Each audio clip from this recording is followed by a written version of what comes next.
Ato indray ilay resaka fiompiana bitro e. Tonga soa indray eto amin'ny pagin'ny Fermacasia. Fantatrao ve fa ny fiompiana bitro dia anisan'ny fiompiana tena mety na an-tanan-dehibe na eny ambanivolo eny izany. Izahay ato amin'ny Fermacasia dia manome fiofanana mahakasika ny fiompiana bitro.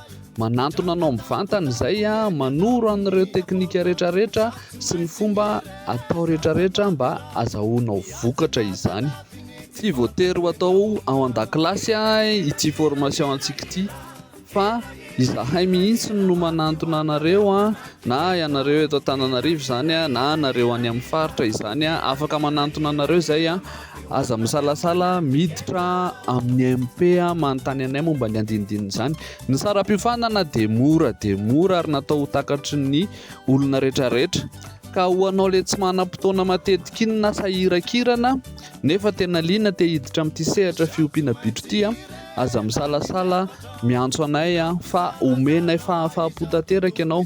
Tsy vitan'izay ihany fa misy ihany koa ny fanaraha-maso antsika vao manomboka misehatra sy ny sitraka fiofanana tato amin'ny Acacia. Misy ny groupe WhatsApp manana groupe Facebook privé ihany koa tsika ahafahantsika mifanakalo amin'ireo zavatra rehetrarehetra tsika hifampizarana sy mety hoe ilantsika torohevitra ao aorianan'ny formation. Aza misalasala tsony ary na ianao olon-tokana na ianao vondron'olona na ianao fikambanana na ianao ireny tantsaha tena mbaliana androso anatin'ny fiompiana bitro ireny aza misalasala tsony miantso anay fa ho avy izahay hanoro anao ny fomba fiompiana mahomby kokoa. Mankasitraka tompoko.